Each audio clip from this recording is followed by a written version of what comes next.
Assalamualaikum warahmatullahi wabarakatuh. Halo semuanya, perkenalkan saya Naswa Kamalia dengan NPM D1A024030 dari Prodi Kesejahteraan Sosial Fakultas Ilmu Sosial dan Ilmu Politik.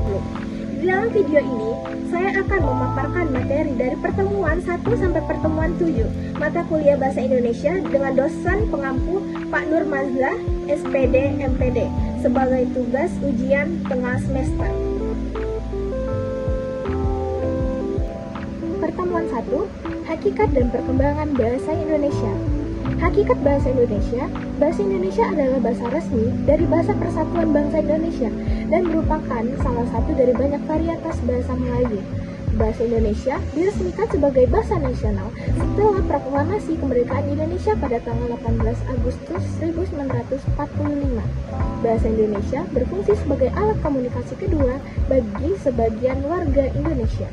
Kedudukan dan fungsi bahasa Indonesia terbagi dua, yaitu sebagai bahasa nasional, yang kedua sebagai bahasa negara.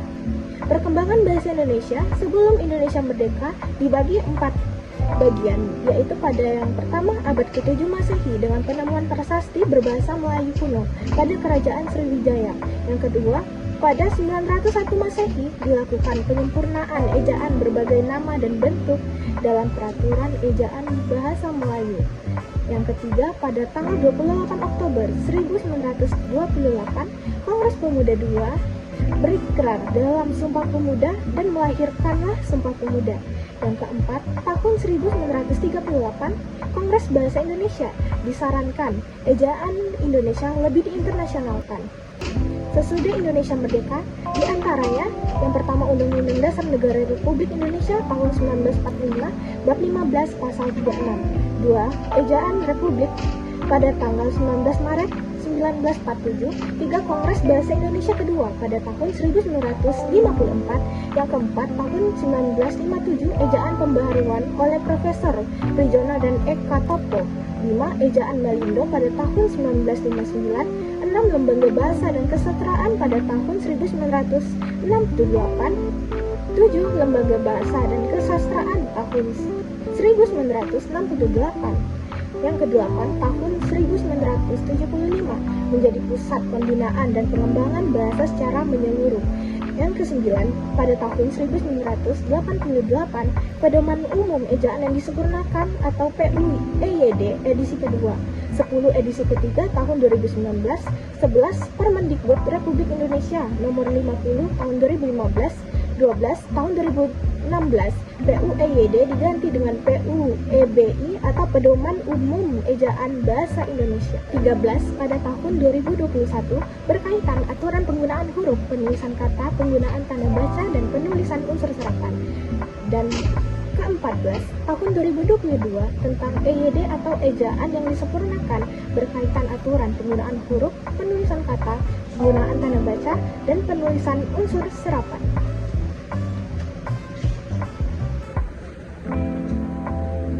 Pertemuan kedua, sikap berbahasa Indonesia. Pengertian sikap bahasa. Yang pertama, sikap bahasa yaitu posisi mental atau perasaan terhadap bahasa sendiri atau bahasa orang lain menurut Krida Laksana pada tahun 2001. 2. Sikap bahasa atau language attitude adalah peristiwa kejiwaan dan merupakan bagian dari sikap pada umumnya. Sikap berbahasa merupakan reaksi penilaian terhadap bahasa tertentu menurut Fishman pada tahun 1986. C. Komponen sikap bahasa menurut Lambert pada tahun 1967. 1. Komponen kognitif berhubungan dengan pengetahuan mengenai alam sekitar dan gagasan. Yang kedua, komponen afektif yang menyangkut masalah penilaian baik suka atau tidak suka terhadap sesuatu. Yang ketiga, komponen konotatif yang menyangkut perilaku atau perbuatan sebagai putusan akhir, kesiapan reaktif terhadap suatu keadaan. D. Jenis sikap bahasa menurut Anderson dalam Share tahun 2010. Yang pertama, sikap kebahasaan menggunakan EYD, kata baku, kalimat efektif, dan aturan paragraf bahasa Indonesia. Yang kedua, sikap non-kebahasaan seperti sikap politik, sikap sosial, sikap estis, dan lainnya. Sikap terhadap bahasa Indonesia. Yang pertama, sikap positif. Selalu berhati-hati menggunakan bahasa tersebut. Tidak merasa senang melihat orang memakai bahasanya secara serampangan, memperingatkan dan mengoreksi pemakai bahasa lain kalau ternyata membuat keliruan. Perhatiannya tertarik kalau orang menjelaskan tentang hal-hal yang berhubungan dengan bahasa. Sikap negatifnya, yang pertama, bangga memperlihatkan kemahirannya berbahasa Inggris, meskipun penguasaan bahasa Indonesianya masih kurang. Yang kedua, merasa dirinya lebih pandai daripada yang lain karena telah menguasai bahasa asing dengan fasih sekalipun penggunaan bahasa Indonesianya kurang sempurna. Yang ketiga, merasa malu apabila tidak menguasai bahasa asing. Yang keempat, menganggap remeh bahasa Indonesia dan tidak mau mempelajarinya karena merasa dirinya telah menguasai bahasa Indonesia dengan baik dan benar. Yang kedua adalah puisi. Puisi dibagi menjadi dua, yaitu puisi lama dan puisi baru. Puisi lama merupakan jenis dari karya sastra puisi yang diciptakan oleh nenek moyang sejak zaman dulu. Dalam puisi biasanya terikat pada baris, bait, irama, belum terpengaruh oleh budaya asing dan terikat dalam berbagai banyak aturan. Contohnya mantra, pantun, saloka, gurindam, dan lain-lain. Yang dua, puisi baru. Puisi baru adalah jenis puisi yang tidak terlalu terikat pada ketentuan jumlah baris, suku kata maupun rima. Bentuk puisi baru lebih bebas daripada puisi lama. Contohnya seperti balada, himne, ode, elegi, dan satir. Yang ketiga adalah drama. Drama adalah genre karya sastra yang menggambarkan kehidupan manusia dengan gerak. Drama menggambarkan realita kehidupan serta tingkah laku manusia melalui peran dan dialog yang dipentaskan. Kisah dan cerita dalam drama memuat konflik dan emosi secara khusus, dirujukan untuk pementasan teater, seperti contohnya tragedi, komedi, opera, dan lain-lain. Yang dua, tulisan akademik. Tulisan akademik adalah jenis tulisan yang mengaji suatu permasalahan yang dilakukan proses penelitian atau kajian pustaka dengan menggunakan bahasa baku dan metode ilmiah atau saintek yang dapat digunakan dalam lingkungan akademik. Bentuk tulisan ilmiah yang pertama, hasil kajian pustaka. Kajian pustaka merupakan bacaan yang sudah pernah dibaca atau dianalisis, baik yang sudah dipublikasi maupun koleksi pribadi. Kajian pustaka biasanya dihubungkan dengan landasan teori atau kerangka teori, contohnya seperti makalah, artikel ilmiah populer, buku teks, dan lain-lain. Yang dua, hasil dari proses penelitian, contohnya laporan hasil penelitian dari D1 sampai D3, skripsi, tesis, disertasi, artikel, jurnal, dan lain-lain. C. Sistematika tulisan ilmiah. Yang pertama, hasil kajian pustaka terdiri dari halaman judul, abstrak, kata pengantar, daftar isi, pendahuluan, landasan teori, metode penelitian, pembahasan, simpulan, dan saran, dan daftar pustaka. Yang kedua, hasil dari proses penelitian terdiri dari halaman judul, abstrak, kata pengantar, daftar isi, pendahuluan, landasan teori, metode penelitian, hasil penelitian dan pembahasan, simpulan dan saran, daftar pustaka.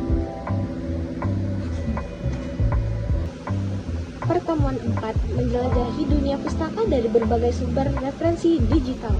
Beberapa sumber dunia pustaka dari berbagai sumber referensi digital yaitu yang pertama adalah Ilpusnas.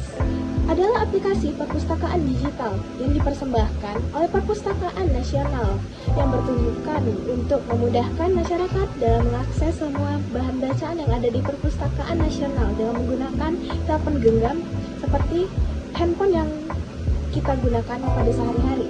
Ilpusnas ini juga menyediakan berbagai macam jenis buku seperti novel, biografi, bisnis, buku sekolah, dan buku lainnya. Semua sumber bacaan yang ada Ilpusnas bersifat legal dan resmi. Yang kedua adalah PDF Drive. PDF Drive adalah aplikasi yang menarik untuk membantu Anda mencari, membaca, dan mengunduh ratusan buku dalam format PDF. Aplikasi ini dapat memiliki antarmuka yang sangat jelas dan sederhana untuk mencari buku dalam hitungan detik. Menurut situs tersebut, saat ini ada lebih dari 75.000 e-book, majalah, artikel, dan lainnya yang dapat ditemukan langsung di PDF Drive. Yang ketiga adalah Mendeley. Mendeley adalah aplikasi yang digunakan untuk mengelola referensi dan dokumen akademik serta membuat citasi, dan daftar pustaka. Mendeley dapat digunakan untuk yang pertama untuk mengumpulkan, mengorganisir, dan berbagai referensi dan dokumen akademik secara online. Yang kedua, mencari referensi ilmiah seperti jurnal, proceeding, buku, dan artikel. Yang ketiga, membuat citasi secara otomatis. Yang keempat, berkolaborasi dengan peneliti lain secara online. Yang kelima adalah menemukan publikasi peneliti. Terakhir, Mendeley memiliki dua jenis, yaitu Mendeley Reference Manager dan Mendeley Desktop. Keduanya memiliki peran yang sama, hanya teknisnya saja yang sedikit berbeda. Mendeley merupakan aplikasi yang wajib dipelajari oleh para mahasiswa maupun akademisi, khususnya para dosen dan mahasiswa yang sedang menulis artikel ilmiah, jurnal, skripsi, maupun tesis, dan lainnya. Yang keempat adalah Taylor dan Francis Group, adalah perusahaan multinasional Britania Raya yang menerbitkan buku dan jurnal akademik. Yang kelima adalah Library Genesis, adalah mesin pencari untuk makalah ilmiah dan buku tentang berbagai topik. Ini memungkinkan Anda untuk mengakses konten berbayar atau buku yang tidak digitalkan dimanapun. Secara khusus, file PDF didistribusikan di portal web.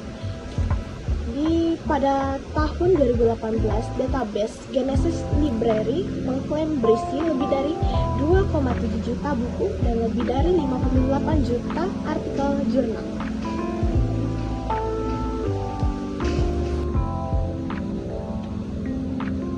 Pertemuan 5, presentasi ilmiah. Hakikat presentasi ilmiah. Yang pertama, presentasi ilmiah merupakan keterampilan berbicara atau komunikasi secara lisan di depan umum untuk menyampaikan gagasan atau pendapat dari hasil temuan penelitian, pemikiran, atau informasi dalam dunia akademik dan pendidikan untuk mengubah perilaku individu lain menurut Sadono 2012, Hoffman, James, dan Kelly 1995. 2. Berdasarkan pengertian di atas, terdapat 3 komponen dasar dari sebuah komunikasi, yaitu pemberi pesan, komunikator, media yang digunakan, dan penerima pesan atau audiens. Yang ketiga, presentasi yang hebat terjadi apabila audiens memahami pesan yang disampaikan oleh komunikator melalui pemilihan media yang tepat, sehingga audiens terinspirasi untuk menentukan dan memilih langkah terbaik.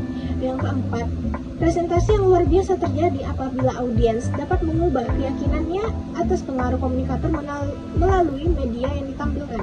Yang kelima, presentasi yang buruk terjadi apabila komunikator tidak mampu menjalankan perannya dan tidak mengoptimalkan media yang digunakan sehingga audiens tidak paham terhadap pesan yang diterimanya. Adapun komponen presentasi ilmiah menurut Kogon dan kawan-kawan pada tahun 2015 yaitu yang pertama komunikator, yaitu orang yang memberikan pesan atau orang yang menyampaikan pemaparan presentasi dari presentasi ilmiah. Yang kedua adalah media, yaitu alat perantara penyampaian presentasi ilmiah seperti slide bahan tayang, diantaranya poster, PowerPoint, dan lain-lain. Yang ketiga adalah audiens, yaitu adalah orang yang menerima pesan dari komunikan. Alur presentasi menurut Kogun dan kawan-kawan pada tahun 2015 diantaranya yang pertama, pembuka. Pembuka haruslah yang menarik, menjadi kesan pertama bagi audiens untuk lanjut menyimak atau tidak jelaskan dengan baik gambaran topik atau tujuan presentasi. Yang kedua adalah isi. Bagian isi presentasi yang paling signifikan harus diperhatikan, sampaikan ide atau konten dari hasil penelitian itu. Yang terakhir adalah penutup. Tahap akhir adalah penutup yang baik bersifat simpulan dari pernyataan penutup presentasi ilmiah. Pertemuan 6-7, mendesain proposal kegiatan. Hakikat proposal kegiatan menurut Tanjung dan Ardial 2021, Anwal tahun 2019, Kemendikbud tahun 2023, proposal adalah kegiatan rencana yang dituliskan dalam bentuk rancangan kerja yang akan dilaksanakan dalam bentuk kegiatan membuat produk atau jasa yang diajukan kepada pihak tertentu untuk memperoleh pembiayaan terhadap kegiatan yang akan dilakukan. Sistematika proposal kegiatan menurut Kemendikbud tahun 2023, yang pertama adalah judul. update, ada kebaruan maksimal 15 kata atau frase. Tidak boleh akronim atau singkatan yang tidak baku. Yang kedua, daftar isi. Berikan halaman setiap subbab sesuai proposal.